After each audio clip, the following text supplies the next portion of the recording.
Assalomu alaykum hurmatli vatandoshlar. Bugungi suhbatimiz aynan Chelyabinsk viloyatidagi Bobur nomli O'zbek milliy madaniy markazi rahbari Qodirov Ma'murjon Ergashevich bilan bo'ladi. Xush kelibsiz. Assalomu alaykum hurmatli vatandoshlar. Xushvaqt bo'ling. Assalomu alaykum. Munisaxon. Rahmat. Tashrifingizdan juda ham mamnunmiz.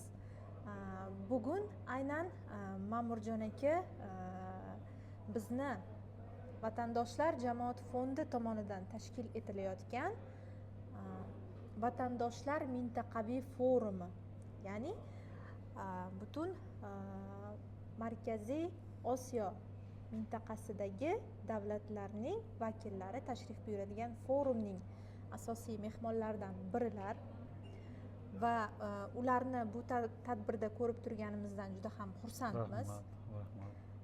Ma'murjon aka, sizni aynan hozir vatanga tashrifingiz, bu galgi tashrifingiz haqida fikrlaringizni o'rtoqlashib o'tsangiz. Rahmat Munisaxon. Mana xudo xolasa bugun saharlab soat 5 da uchib keldik. Biz Yekaterinburg shahridan. Biz juda xursandmiz. Quyoshlik ona yurtimizga qaytib kelganimizdan.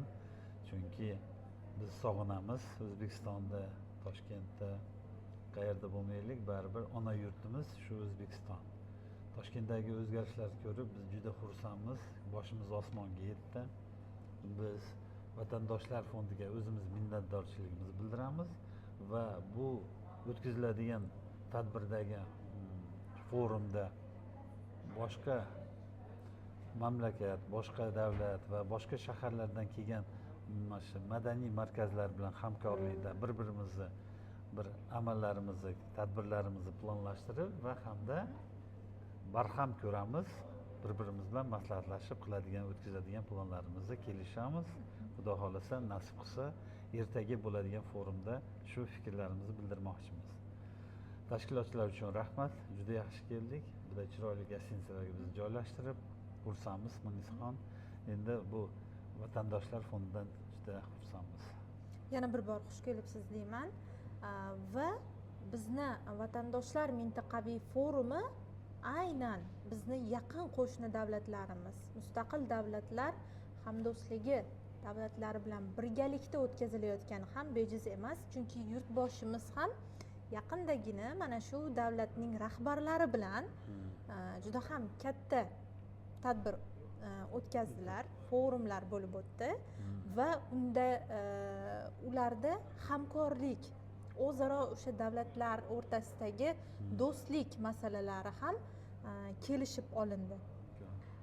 Va aynan mana shu siyosiy jarayonlarda, ijtimoiy jarayonlarda sizning boshchilingizdagi milliy madaniy markazning o'rni haqida qisqacha gapirib o'tsangiz.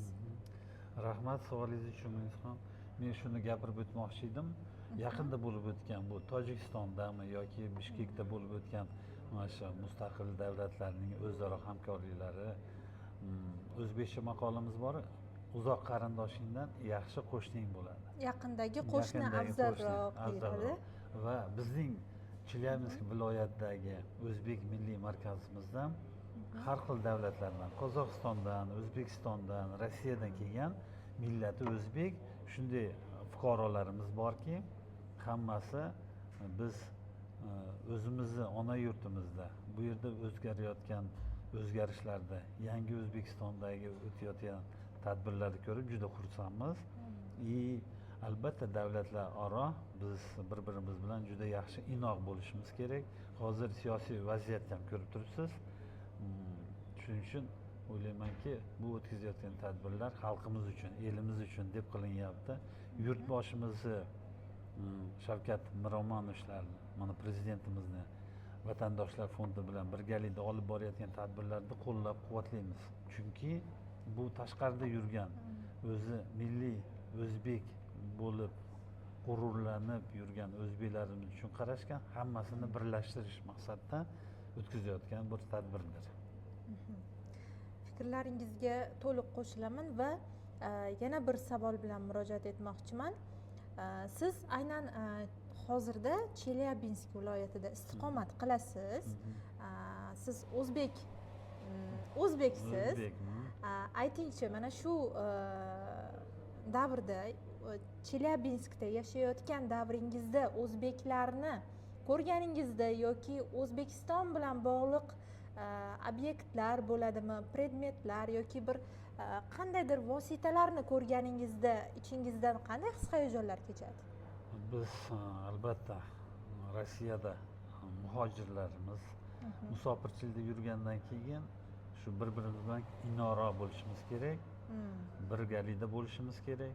Shuning uchun biz u yerda yashab yurgan, doimiy yashab turgan o'zbeklarimiz bor. Bular biz 91, 92, 93 yillarda shu Rossiyaga kelib, o'qib, ishlab qolib ketgan oilalar bor va muhojirlarimiz bor. Bular vaqtinchalik ishlab ketishga keladigan muhojir do'stlarimiz, ham vatandoshlarimiz.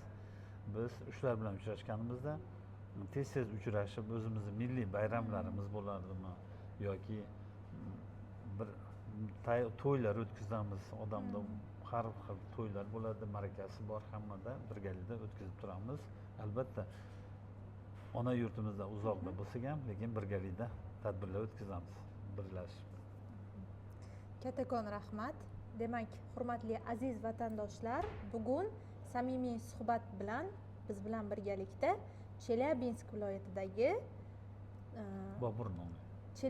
viloyatidagi Bobur nomli milliy madaniy markaz rahbari Qodirov Ma'murjon aka bo'ldilar. Ma'murjon aka, vaqtingizni ajratganingiz uchun yana katta bir rahmat. bor shu tashkilotchilar uchun vatandoshlar fondi raisi Odiljon aka, Berdimurodovga va boshqa hamma shu tadbirga aloqador bolalarga, hammasi yigitlarga o'z minnatdorchiligimizni bildirmoqchimiz va bizning Yekaterinburg shahridagi konsulstva xodimlariga, yana birinchi o'chirda bosh konsulimiz Parmonov Jahongir Zokirovich, Samandar Yunusovich, boshqa xodimlar hammasiga rahmat. O'zimizni bir do'stona bo'lgan minnatdorchiligimizni bildirmoqchimiz.